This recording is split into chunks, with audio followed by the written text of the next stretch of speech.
Hello, my Dragon Legion, and welcome to this thing, which is just a little kind of a podcasty kind of thing, maybe.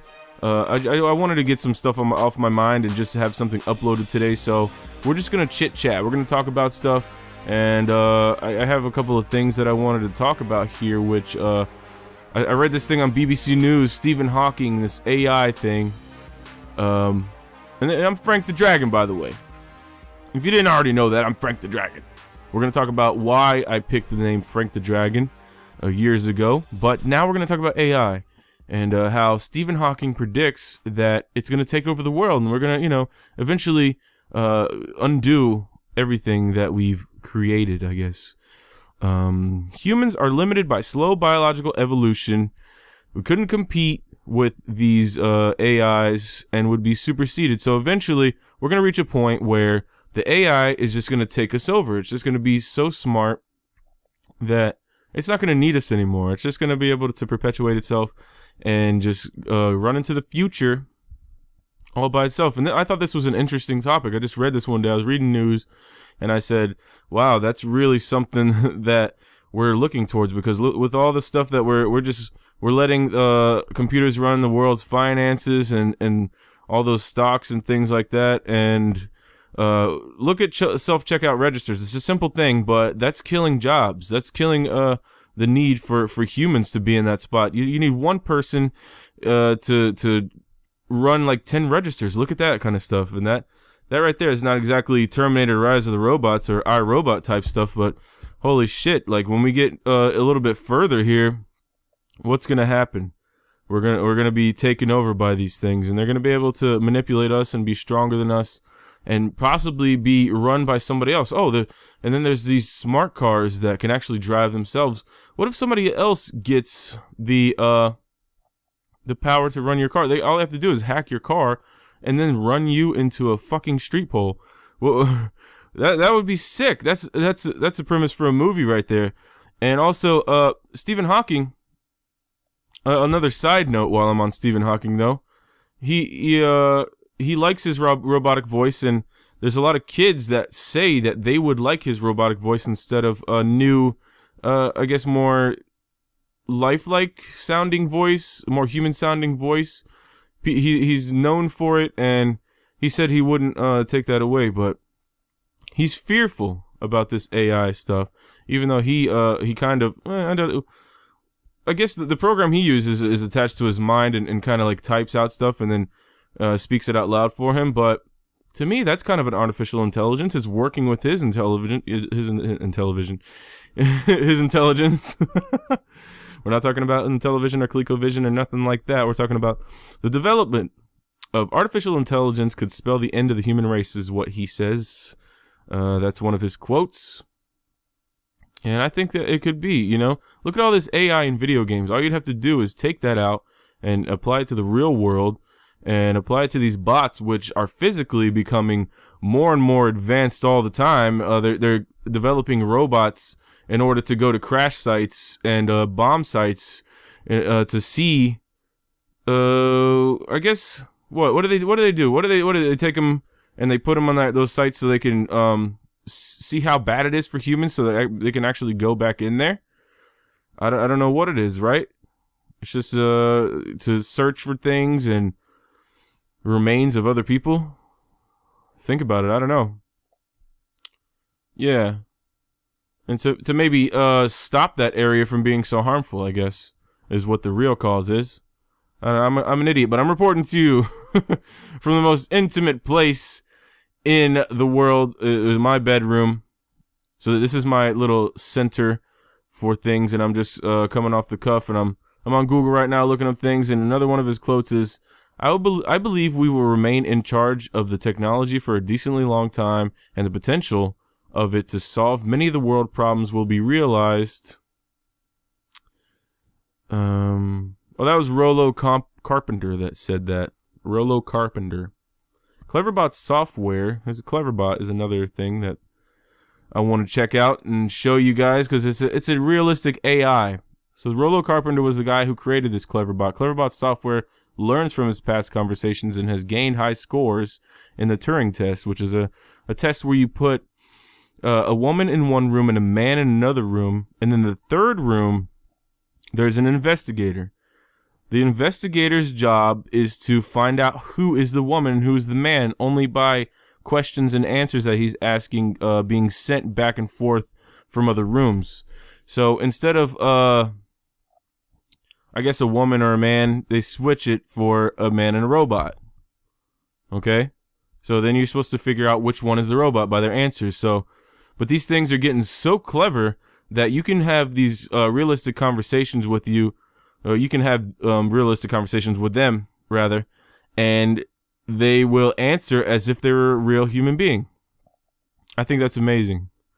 So we're getting further and further into that, and I think it is kind of a scary time. It is kind of a Matrix kind of time where, you know, I think if they really wanted to, these AI, these robots, they could actually use us as energy, because there's electricity flowing through our body too that they could use, and there's certain things that we can accomplish that they can't. So yeah, I could see us becoming slaves to that kind of thing. Alright, so AI is scary as shit. That's the moral to that story. Oh, I'm adjusting my microphone. We cannot quite know what will happen if a machine exceeds our own intelligence, so we can't know if we'll be infinitely helped by it, or ignored by it, and sidelined, or conceivably destroyed by it, he says. That's another Stephen Hawking quote. And really, I don't know, man. What do you guys think about that kind of stuff? Do you think it's a scary thing, or you think it's helping us? Our smartphones, the ability to communicate is an ever-growing thing with Facebook and all these other things, and you have a computer in your hand, but it can potentially be hacked as well, and then your security is compromised. So is that worth it? I guess that's the risk that you take, you know, just being connected to everything. So, yeah, man. I think the jobs is one of the bigger things that's going to start to collapse at first, but then human safety altogether will start to collapse. So, yeah, all right. So that's just really what I thought about that, and that's what a couple other people thought about it. I want to do a little video on that clever bot later on to show you guys what it's all about if you've never seen it. It's an interesting thing, but we're going to move on to the next thing that I wanted to talk about, which was Far Cry 4. And Far Cry 4 looks to me like an amazing game. And I want to play a hunting game more than anything right now, because I love hunting, and I was looking at some of the old school stuff and some of the Cabela stuff, and it just doesn't quite cut it for me. It's not exciting enough. But then you get a game like Far Cry, and Far Cry 3 was a golden, oh my god, it was a game. That's a game right there. Something that when you go in there and fight, what is the leopards? You're hunting for leopards with a bow and arrow, and just the fact that you're so limited to this bow and arrow, you've only got so many arrows at your disposal. You're running around, and if these things attack you, then they can rock your ass really hard. So that, to me, the excitement of that, run around the forest, and you've also got human enemies running around at the same time. That, to me, is exciting as hell, you know? So I was looking into this game called The Hunter, and Far Cry 4 got some mixed reviews, but overall it's looking to me like an awesome game, and I can't wait to play it. But I was like, okay, well, let's play The Hunter. The Hunter also looks like a good game, and that's like a simulator more than anything. It's a hunting simulator, and I was looking at some reviews, and it's got the worst reviews ever. It's a free-to-play, and it's got the worst reviews because it's not exactly free-to-play. They say that, you know, you actually have to go through all these microtransactions, and you're spending all this money to get things that, why don't just put one price tag on the thing? What happened to the old days where you could just put a price tag on it and people will buy the shit and you could just play it instead of having all these little options and stuff? Just give me the whole game. Stop doing that shit. So here's one that's actually recommended out of a whole load of them. There's probably about, I don't know, there's a lot of these custom, like over, I'd say like 8,000, and most of them are negative. But here's one of the good ones. I thought this was funny. It says, day one of the hunt, I left my log cabin with a sniper rifle and 10 bullets. I tracked the deer for 372 miles, and yet I cannot find him. Day 2 of the hunt, I saw the deer. I named him Willie. I can never seem to get a good aim at Willie because he never stops moving. Ever. Day 3 of the hunt. I have been tracking Willie for over 900 miles now, and yet he shows no faults in his actions. Day 3 million something, there's a whole bunch of numbers here, of the hunt. Willie will die. I will kill him. I will feast on his flesh.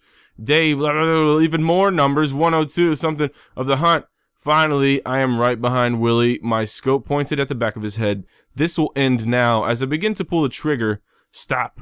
You have attempted to kill a white-tailed deer. You do not have a license to hunt this animal. You are not permitted to kill it. That's one of the menu things that come up that tells you that you need to spend some cash or else you can't hunt this fucking deer. Day, blah, blah, blah, a bunch of other numbers. I'll put this up on the screen so you guys can see it. Of the hunt, I'm alone in my cabin. I now know the truth. Willie will never die. Willie cannot die. And until Willie dies, I cannot die. Okay? Day, another absurd freaking number of the hunt. Willie taunts me. He dances around my cabin. No matter how hard I try, I cannot kill Willie. This is it. This is my hell. This is the hunter. I thought that was the perfect review for this. Okay? And that told me, okay, I'm not going to buy this fucking game because I don't want to go through that.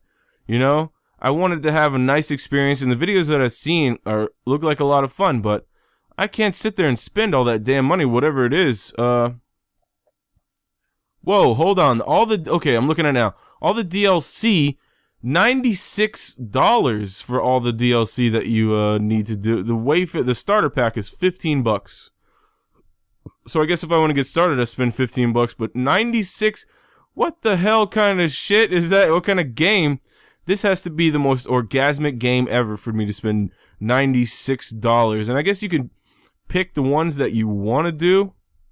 There's one for $31.99 and one for $49.99. The $31.99 being the Pathfinder starter pack and the $49.99 one Trail Runner starter pack. Okay, I don't care. I don't want to do all that shit. I just want to hunt, man. It's great. You made a great game. Put a price on that sucker. And just give us all the content. You guys are just being so greedy, man. It's ridiculous. It's ridiculous. Okay. So I guess Far Cry 4 is the choice for that one. And yeah, sorry about my incessant rambling. And I talk a lot of garble-zows, you know what I'm saying? A lot of blah, you know, whatever. Like it's just, I don't know. I'm trying to get better at this. I think I'm getting better at this.